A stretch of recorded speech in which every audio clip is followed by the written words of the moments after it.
अमेरिकी राष्ट्रपति Donald Trump का दूसरा कार्यकाल उनकी विदेश नीति की महत्वाकांक्षाओं के मुताबिक उबाल पर है। वेनेजुएला के खिलाफ अपनी धमकियों को जिस नाटकीय अंदाज में अंजाम दिया गया, उसके बाद अब ट्रंप की नजर दक्षिण अमेरिका के दूसरे देशों पर है। लेकिन कहानी में दिलचस्प मोड़ तब आया जब ट्रंप की सीधी धमकियों से डरने के बजाय क्यूबा, कोलंबिया और मैक्सिको के राष्ट्रपति उन्हें उन्हीं की भाषा में जवाब देने लगे। नमस्कार, मैं खुशी चौधरी और आप देख रहे हैं एबीपी लाइव। रात के वक्त अमेरिकी सेना के एक्शन में वेनेजुएला के राष्ट्रपति और उनकी पत्नी को राजधानी कैराकस में भारी किलेबंदी के बीच पकड़ लिया गया। ट्रंप के इस एक्शन के बाद अंदाजा ये था कि उन्हें दुश्मनों में डर फैलेगा, खासकर दक्षिण अमेरिका के देशों में जहां अमेरिका कभी भी सैन्य एक्शन कर सकता है। ट्रंप के टारगेट लिस्ट में वेनेजुएला के बाद सबसे ऊपर है कोलंबिया और क्यूबा। ट्रंप ने संकेत दिए हैं कि अगर इन दोनों देशों ने अमेरिकी आपत्तियों पर एक्शन नहीं लिया तो अमेरिका चुप नहीं बैठेगा। लेकिन इन धमकियों के उलट कोलंबिया के खुद राष्ट्रपति गुस्तावो पेट्रो ने जबरदस्त पलटवार करते हुए ट्रंप के बयानों को गीदड़ भभकी बता दिया है।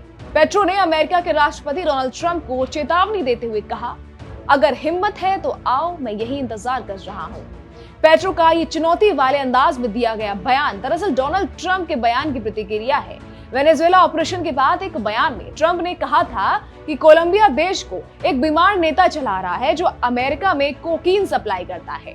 ट्रंप ने यहां तक कहा था कि कोलंबिया पर सैन्य कार्रवाई करना अच्छा विचार हो सकता है। इस बयान के बाद बोगोटा, कोलंबिया की राजधानी में राजनीतिक हलचल तेज हो गई थी। न सिर्फ फौजी एक्शन के लिए सेना को तैयार रहने का निर्देश दिया गया, बल्कि राष्ट्रपति पेट्रो की सुरक्षा बढ़ा दी। वहीं कोलंबिया के राष्ट्रपति गुस्तावो पेट्रो ने ट्रंप को जवाब देते हुए कहा, अगर अमेरिका ने हमला किया तो हालात नियंत्रण से बाहर हो जाएंगे। उन्होंने चेतावनी दी कि अमेरिकी हमले की स्थिति में देश हथियार उठाने पर मजबूर हो सकता है और बड़े स्तर पर गुरिल्ला संघर्ष शुरू हो सकता है।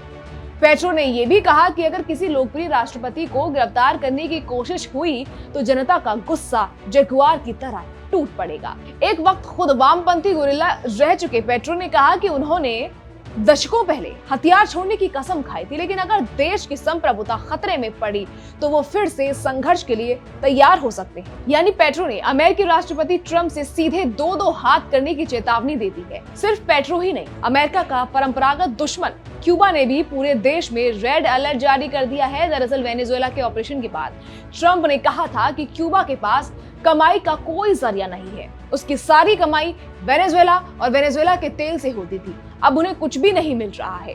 क्यूबा सच में गिरने के लिए तैयार है। ट्रंप ने कहा था कि मादुरो के हटने से क्यूबा की बीमार अर्थव्यवस्था और खराब हो जाएगी।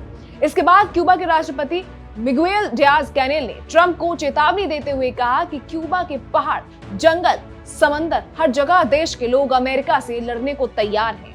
अगर अमेरिका ने कोई भी हिमाकत की तो क्यूबा भीषण पलटवार करेगा। आपको बता दें कि 1959 से अब तक अमेरिका और क्यूबा के बीच संबंध खराब ही रहे हैं।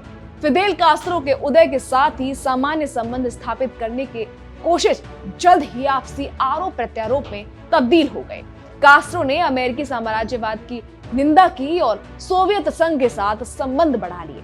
फिदेल कास्त्रो को सत्ता से हटाने के लिए अमेरिका ने कम से कम 8 बार असफल कोशिशें की। 1962 में क्यूबा मिसाइल संकट ने इस दुश्मनी को चरम पे पहुंचाया, जब अमेरिका और सोवियत संघ के बीच एक ऐसा टकराव था जिसका अंत मॉस्को के क्यूबा से अपनी मिसाइलें हटाने के साथ हुआ। तब से लेकर अब तक अमेरिका और क्यूबा आमने सामने ही दिखे। अमेरिका को लगता है कि क्यूबा की धरती से अमेरिका विरोधी साजिशों को अंजाम दिया जाता है। न सिर्फ ड्रग्स बल्कि अमेरिका से भागा हुआ हर भगोड़ा क्यूबा में शरण लेता है। वहां की सरकार अमेरिका को नीचा दिखाने का कोई मौका नहीं छोड़ती। हालांकि क्यूबा और कोलंबिया दोनों ने ट्रंप की धमकियों का बेहद कड़ा जवाब दिया है। वो किसी भी हद तक जाने को तैयार हैं। हालांकि ट्रंप की रणनीति क्या होगी ये कोई नहीं जानता। कुल मिलाकर तस्वीर साफ है, कोलंबिया और क्यूबा दोनों ने ट्रंप की धमकियों के आगे झुकने से इनकार कर दिया है। वो किसी भी हद तक जाने को तैयार है। अब बड़ा सवाल ये है कि क्या ट्रंप वाकई अगला कदम उठाएंगे या ये सब सिर्फ दबाव की राजनीति। दुनिया की नजरें अब वॉशिंगटन पर टिकी है।